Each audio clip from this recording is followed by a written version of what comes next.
ठीक है दोस्तों, शुरू करते हैं। जीवन का सच। आप जानते हैं दोस्तों कि जीवन का सच आखिर होता क्या है? हमारे जीवन में क्या क्या होता है? हमारे जीवन की सच्चाई क्या होती है? एक स्त्री की जीवन की आखिर में सच्चाई क्या होती है? वो किस तरह से अपने जीवन यह यापन करती है अगर एक गरीब परिवार में जन्म ले लेती है? आपको पता है? चलिए हम जानते हैं जीवन का सच आखिर क्या होता है। एक स्त्री के लिए ही स्त्री को ही पता होता है, लेकिन हम जानेंगे बुद्ध धर्म की इस अनमोल कहानी के माध्यम से। चलिए हम शुरू करते हैं गौतम बुद्ध की अनमोल कहानी। जीवन भी कैसी विचित्रता से पूर्ण है, कितना अनिश्चितता, कितना अद्भुत। कभी दुख तो कभी सुख, कभी धूप तो कभी छाँव।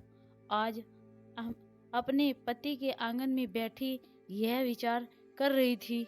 उसका जन्म नीच जाति के एक परिवार में हुआ था। माता पिता सुख सुविधाओं से जुड़ान में असमर्थ थे। उस गरीब का पालन नसीब से हुआ था, लालन पालन उस गरीबी में हुआ था, किंतु प्रकृति ने उसे अद्भुत सौंदर्य दिया था। वह आकर्षित थी, चपल थी, मोहक थी और इतनी दुबली पतली, इतनी कृष्ण की उसका नाम ही पड़ गया कृष्ण। या किसा गोमती का बचपन अभाव और कष्टों में बीता। ऐसे ही उसने किशोरावस्था की दहलीज पार कर ली थी और यौवन के आंगन में एकदम पैर रख लिया था। लेकिन यौवन के आंगन में तो पैर रख लिया था, पर क्या उसे क्या पता था कि आगे का जीवन मेरा भी संघर्ष का होगा या अच्छा होगा। वैसे तो किसी भी स्त्री को नहीं पता होता है, लेकिन जब कोई स्त्री एक गरीब परिवार में जन्म ले लेती है तो उसके कष्ट के बारे में उसे ही पता होता है कि उसे कितना कष्ट होता है। फिर संयोग ऐसा बना कि उसका विवाह एक संपन्न परिवार में हो गया, जो कि बहुत अच्छा परिवार था। उसने सोचा, पति का भरपूर प्रेम पाकर वे कृतार्थ हो गई। वे सोचने लगी, मेरा जीवन तो सफल हो गया। अब तक तो जैसे सटे कट गए, लेकिन पति का प्रेम मिल रहा है। उसने सोचा, अब तो जीवन मेरा धन्य हो गया। अब लगता है कि जीवन के सुख आ गए हैं, लेकिन उसे क्या पता था आगे क्या होने वाला है। उसने सोचा, चले मस्ती से अपना जीवन काटने लगी। उसे लगा उसके कष्टों के दिन बीत गए हैं। अब वह पति की बाहों में सिमटकर सब कुछ भूल जाना चाहती थी, लेकिन फिर उसकी डगर इतनी सरल नहीं हुई, उसकी व्यवस्था इतनी सरल नहीं हुई।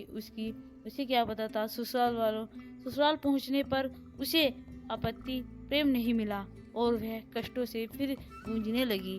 उसे लगा जैसा कि अक्सर होता है, उस पर व्यंग बाण छोड़े गए, उसे परेशान किया गया, उस पर मारा पीटा गया और उसे नीम पर केरला यह हुई कि काफी समय बीत जाने पर भी उसे कोई संतान नहीं हुई। फिर तो ससुराल वालों को और बहाना मिल गया, उनके प्रहार बढ़ गया तथा और तीखे हो गए और कंगली तो थी ही, निपुती भी हो गई।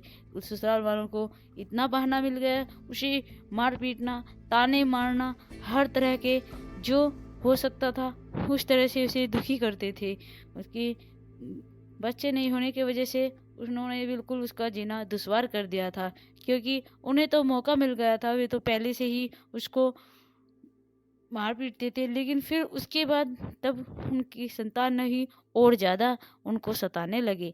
लेकिन किस गोमती के मन में भी बस एक ही बात बस रखी थी कि उसकी गोद भरनी चाहिए, उसकी गोद में कोई बालक हो। उसकी देह भी उसके लिए व्याकुल रहती थी, क्योंकि वो एक बालक का सुख प्राप्त नहीं कर पा रही थी। वो उसके लिए बहुत व्याकुल थी और बहुत परेशान थी। लेकिन उसका दुख कोई नहीं जानता था कि आखिर इसको भी तो दुख है कि इसकी अभी कोई संतान नहीं है। जिस स्त्री के संतान नहीं होती है, उससे ज़्यादा दुख भला और किसे हो सकता है? उससे ज़्यादा कष्ट किसे नहीं होता, क्योंकि वो पल पर तिल तिल मरती है, तब संतान नहीं होती है। दोनों को बहुत कष्ट होता है, लेकिन उन्हें नहीं पता था। उसका दुख सुनने वाला कोई भी नहीं थी, यहाँ तक कि उसका पति भी नहीं। वो भी जैसे उनके घर वाले करते थे ऐसे ही करता था। वो भी उसकी बातों पर कोई यकीन ही नहीं करता था और न ही उसकी कोई बात मानता था। उस संताप हरने वाला कोई नहीं था। लेकिन एक दिन उनकी मुलाकात गौतम बुद्ध से हुई। गौतम बुद्ध से उन्होंने कहा, आप बेटी आप इस तरह क्यों बैठी हो? तो उसने कहा, गोमती ने कहा, गुरुजी मेरे कोई संतान नहीं है। मेरी शादी को 5 वर्ष बीत गए हैं, लेकिन मेरी अब तक कोई संतान नहीं हुई है। प्लीज़ ऐसी कोई उपाय बताइए जिससे मेरी गोद भर जाए। गौतम बुद्ध ने कहा, बेटा प्लीज़ व्यर्थ ही निराशा मत हो। तुम जानते हो, एक ईश्वर का मार्गदर्शन करो, तुम्हें कोई भी कष्ट नहीं रहेगा, किसी चीज़ की लालसा ही नहीं रहेगी। ये संसार ही ऐसा है, बस उसका नाम जप लो और तुम्हारे सब कष्ट धीरे-धीरे अपने आप समाप्त होने लगेंगे। और सच्ची भक्ति, सच्चा जीवन वही होता है जो ईश्वर के मार्गदर्शन करता है। ईश्वर के मार्गदर्शन करो, तुम्हारे कष्ट खुद ही दूर हो जाएँगे और तुम्हारी गोदी में जल्द ही एक सुंदर लाल खेलेगा। गो गोमती ये बात सुनकर बहुत प्रसन्न हुई और उन्होंने उसी दिन से शिव की पूजा आराधना करनी शुरू कर दी। और फिर ऐसा हुआ, कुछ समय बीता। कुछ समय बीतने के साथ-साथ उसकी गोद भर गई और उसके एक सुंदर पुत्र हुआ। उसका जीवन फिर खुशियों से खिल उठा और झूम उठा और वो भी एकदम प्रसन्न हो गई। उसने सोचा, अब तो मेरे सुख के दिन आ गए हैं। ससुराल वाले भी संतान को देखकर, अपनी वारिस को देखकर एकदम खुश हो गए और उसको फिर खुशी से रखने लगे और गोमती भी खुशी से रहने लगी और ईश्वर का नाम लेना उसने कभी नहीं छोड़ा। सवेरे सबसे पहले ईश्वर का नाम लेती थी। इसलिए जीवन का सत्य यही है कि अगर इंसान के समय बुरा चल रहा है तो सभी उसे बुरा समझते हैं, कोई उसका आदर संस्कार नहीं करता है।